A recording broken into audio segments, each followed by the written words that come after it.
ሰላም ጤና ይስጥልን ውድ ተመልካቾቻችን አድማጮቻችን ከቀዳሚት ረፋድ የደር ፕሬስ መረጃዎች ጋር እኔ ደረጃ ሀብተወልድ ነኝ። የሰዓቱን ዜና ይዤላችሁ ቀርብ ያለው እንደ መግቢያ እዚህ እኔ ያለሁበት የኔዘርላንዱ ዋነኛ ተነባቢ ጋዜጣ ደ ቮልክስክራንት አስቀድሞ ውጤቱ የታወቀው የኢትዮጵያ የይስሙላ ምርጫ በአገሪቱ ውስጥ የፖለቲካ ፍንዳታዊ ቀውስ ሊያስከትል ይችላል የሚል ሰፊ ዘገባ ይዞ ወጥቷል። እስካሁን ድረስ ሁላችንም እንደምናውቀው በኢትዮጵያ ምርጫ ጉዳይ አንድም የውጭ ሚዲያ ዘግቦ አያውቅም፣ እየተከታተሉ ነው። ያ ብቻ አይደለም፣ የአውሮፓ ህብረት ሳይቀር ታዛቢ አልክም የሚል ምላሽ መስጠቱ ይታወቃል። ኡሁሩ ኬንያታ ናቸው የአፍሪካ ህብረትን ታዛቢ ቡድን እየመሩ የገቡት። ተመልካቾቻችን ዛሬ እንግዲህ እንደነገርኳችሁ ቮልክስክራንት በጣም ዋነኛው ትልቁ የዚህ ሀገር ጋዜጣቸው ውጤቱ ታውቋል የሚለው እሱ ውጤቱ የታወቀው የኢትዮጵያ ምርጫ ቀውስ ያስከትላል የሚል ስጋት አለ በማለት ነጮቹ ሳይቀር አስቀድሞ የተበላ ዕቁብ መሆኑን እየጻፉ ይገኛሉ። ይሄ በጣም የሚያሳዝን ነገር ነው። ብልጽግናዎች እንዴት እንደሚያዩት አናውቅም። አሁን ወደ ሌሎቹ መረጃዎች አልፋለሁ። በመጪው ሰኞ ይደረጋል ከተባለው ምርጫ ጋር ተያይዞ በአማራ ክልል ያለው ሁኔታ አስከፊ ደረጃ ላይ የደረሰ ቢሆንም የክልሉም ሆነ የፌደራል መንግስት እውነታውን ከማሳወቅ ይልቅ ማስተባበልን በመምረጥ ቀኑን ለማሳለፍ የወሰኑ ይመስላሉ። ከመንገዶች መዘጋትና ከእንቅስቃሴዎች መቆም ባሻገር ከመቼውም ጊዜ በላይ ግጭቶች አገረሹ ሲሆን ከዚሁ መንገድ መዘጋት ጋር ተያይዘው በአንዳንድ ግንባሮች የሰራዊቱ የስንቅና ትጥቅ እንቅስቃሴ ጭምር መቋረጡ ነው የተሰማው። ኢትዮጵያ ኢንሳይደር ከዛው ከስፍራው እንደዘገበው እንኳን በዞንና በወረዳዎች በክልሉ ርዕሰ ከተማ ባህር ዳር የትራንስፖርት እንቅስቃሴ ቆመዋል። በአማራ ክልል በተጠራው አድማ መሰረት በባህር ዳር የተሽከርካሪዎች እንቅስቃሴ ቆሞ መዋሉን ነው ሚዲያው እንደምታዩት ከስፍራው የዘገበው። በሌሎች ቦታዎችማ ጨርሶ ወፍ ዝር አይልም። በትናንትናው ዕለት ለመንቀሳቀስ የሞከሩ በጣም ውስን ተሽከርካሪዎችም ተይዘው ባሉበት እንዲቆሙ ተደርገዋል። ይህ ነገር ከፍተኛ ጭንቀት ውስጥ የከተተው የአማራ ክልል ፖሊስ ኮሚሽን ትናንት ማምሻው የሚከተለው መግለጫ በአሚኮ በኩልና በገጹ ላይ አሰራጭተዋል። የዩኒቨርሲቲ ተማሪዎች ወደ ቤተሰቦቻቸው ሳይደርሱ በየቦታው ተበትነው እየጮሁ ባለበት በየከተሞች ያሉ የመኪና መናኸሪያዎች ተዘግተው በሚታዩበት ሁኔታ የአማራ ክልል ፖሊስ ኮሚሽን እንደምታዩት ህገወጥ የታጠቁ ኃይሎች በህዝቡ ላይ ውዥንብር ለመፍጠርና እንቅስቃሴ ለማደናቀፍ የሚያስተላልፉት መረጃ መሬት ላይ የሌለና ፍጹም ሐሰት በመሆኑ ህብረተሰቡ ሳይደናገጥ መደበኛ ተግባሩን እንዲያከናውን ሲል አሳስቧል። እንኳን ለሌሎች አሽከርካሪዎች መንገድ ማስከፈት የሰራዊቱ ሎጂስቲክ በዚሁ ምክንያት መቋረጡ የታወቀ ኮሚሽኑ ግን በዚሁ መግለጫው የትራንስፖርት አገልግሎት የሚሰጡ ባለሀብቶችና አሽከርካሪዎች የጸጥታ ኃይሉን አስተማማኝ ከለላ በመተማመን የተለመደውን የህዝብ አገልግሎት ያለምንም ስጋት እንዲቀጥሉ ጥሪ እናቀርባለን ሲልም አክለዋል። የጸጥታ ኃይሉ የክልሉን ሰላም ለማፍረስና ምርጫውን ለመበጥበጥ የሚሞክር የትኞቹንም ህገወጥ አካላት እንቅስቃሴ ለማክሸፍና ህግና ስርዓትን ለማስከበር ከመቼውም ጊዜ በላይ ተጠንቀቅና በዝግጅቱ ላይ ይገኛል ሲሉም አክሎ ገልጸዋል። ተመልካቾቻችን አድማጮቻችን ይሄ መግለጫ ራሱ የተምታታ ነው።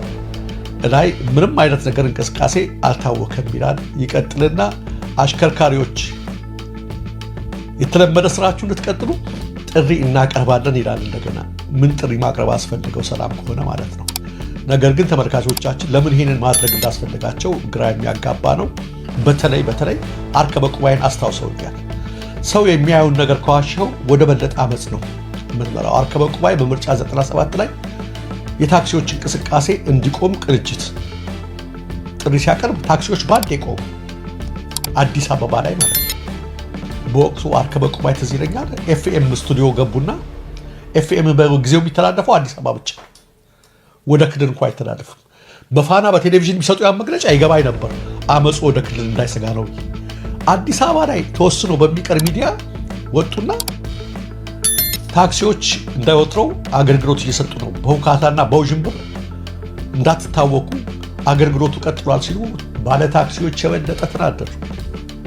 የአዲስ አበባ ህዝብ በበለጠ ተናደዱ። የሚያየውን ዋሹት። በሚዲያ ላይ ወጥተው እዛው ኤፍኤም እየሰማ ነበር እየተከታተለ ህዝብ እና እንደዛ አይነት መግለጫ ነው ኮሚሽነሩ የሰጡት።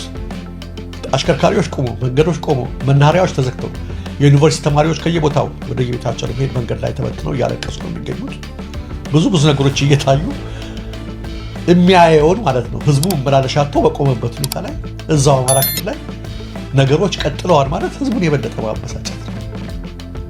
እንኳን ለህዝቡ ሊያስከፍቱለት ቅድም እንደነገርኳቸው አንዳንድ ቦታዎች ግንባሮች ላይ ሎጂስቲኮች ተቋርጠዋል። አጠቃላይ በዚሁ መንገድ መዘጋት ምክንያት ማለት ነው ለራሳቸው እንኳን አስከፈቱ እና ለምን ዲኒያል ውስጥ እንደገቡ ግራን ያጋባኝ ለምን የሚታይ ነገር ነው የማይታይ ነገር ቢሆን በሌላ ነገር ቢሆን እና ሩቅ አገር ለውሸት ይመቻል እንደሚባለው ለሌላ አካባቢ ደግሞ አፈክ ነው። ህዝቡ የሚያየውን ነገር ልትዋሸው አትችልም ለማለት ነው ተመልካቾቻችን። በነገራችን ላይ ኮሚሽነር ዘላለም መንግስቴ የአማራ ክልል ፖሊስ ኮሚሽነር አዲሱ አብይ ሾማቸው ከሳምንት በፊትም አስቀውኛል። ይሄ ምርጫ ያለምንም እንከን በክልላችን በሁሉም አካባቢ ብለው በተናገሩ ማግስት ነው ይሄ ሁሉ ጉድ እየተሰማ ያለውና ትንሽ ቀደድ ያደርጋሉ ለማለት ነው እሳቸው። ይህ በእንዲህ እንዳለ በአዲስ አበባ መግቢያና መውጫ በሮች ላይ ፍተሻው እጅግ መጠናከሩን ከየስፍራዎቹ የሚደርሱ መረጃዎች ያመለክታሉ። ከሰሞኑ በርካታ ወጣቶችን በተለይ የቀን ሰራተኞች እየታፈሱና እየታሰሩ መሆናቸው ተሰምቷል። ከሞላ ጎደል በአማራ ክልል ለስራ የሚንቀሳቀሱ ሁሉም የሚባሉ አሽከርካሪዎች የአድማውን ጥሪ ተግባራዊ በማድረግ ለአፋብን ያላቸውን ድጋፍ ማሳየታቸው በብልጽግና ዘንድ ቁጣ ማሳደሩ ሲታወቅ፣ በአዲስ አበባ ደግሞ ፍተሻውና አፈሳው ተባብሶ እንዲቀጥል ምክንያት ሆኗል። ያለ ፌደራል መንግስት እውቅና ከኤርትራ ወደ ትግራይ የተደረገው የነዳጅ ልውውጥ በሉዓላዊነት ላይ የተሰነዘረ ህገወጥ ድርጊት ነው በማለት የብልጽግና አመራሮችና ደጋፊዎች ክስ እያሰሙ ይገኛሉ። ይህ ክስ እየተሰማ ያለው የህወሓት አመራሮች በትናንትናው ዕለት ከኤርትራ በአዲ ዳዕሮ መስመር በኩል ነዳጅ ማስገባት ጀምረዋል መባሉ ነው። ከኤርትራ ወይም ከህወሓት በኩል ይህ ስለመሆኑ የተሰጠ ማረጋገጫ የሌለ ሲሆን በትግራይ የሚገኙ የነጌታቸው ረዳ ደጋፊዎች በምስል አያይዘው መረጃውን አሰራጭተውታል።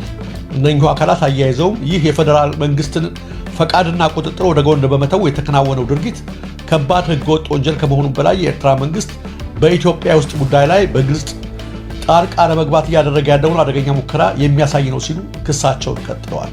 በኢትዮጵያ ህገ መንግስት መሰረት ማንኛውም የውጭ ግንኙነት፣ የወደብ ስምምነትና የድንበር ማቋረጫ የንግድ ልውውጥ ሙሉ በሙሉ በፌደራል መንግስት ብቸኛ ስልጣንና ቁጥጥር ስር የሚወድቅ ተግባር ነው ያሉት የብልጽግና ደጋፊዎች የደብረጽዮን ገብረ ሚካኤል አስተዳደር ይህንን ህጋዊ አሰራር በመጣስ ከኤርትራ ጋር ራሱን የቻለ የራስ ገዝ ግንኙነት መመስረቱና የአሰብ ወደብን ለመጠቀም መስማማቱ የሀገሪቱን ሉዓላዊነትና ብሔራዊ ደህንነት አደጋ ላይ የሚጥል ጸረ ህገ መንግስት እንቅስቃሴ ነው ሲሉ ከሰዋል።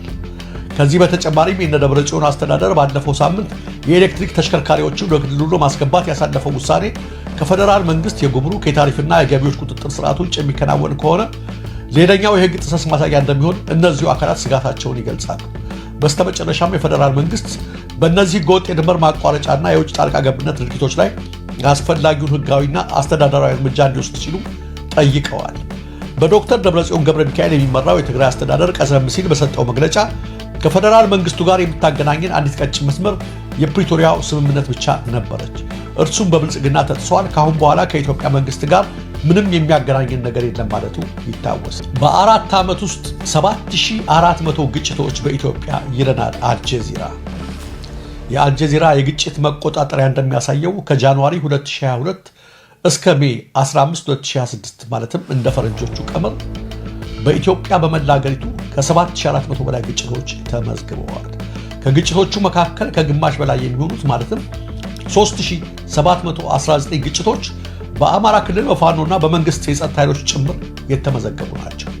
በኦሮሚያ ክልል ደግሞ 2735 ግጭቶች የተመዘገቡ ሲሆን በኦሮሞ ነጻነት ሰራዊት በሚመራው የትጥቅ አመፅና በመንግስት መካከል ከተደረጉት ግጭቶች ጎን ለጎን የተደረጉ ሌሎች የተለያዩ የእርስ በርስ ግጭቶች በዚህ ዘርፍ ተመዝግበዋል።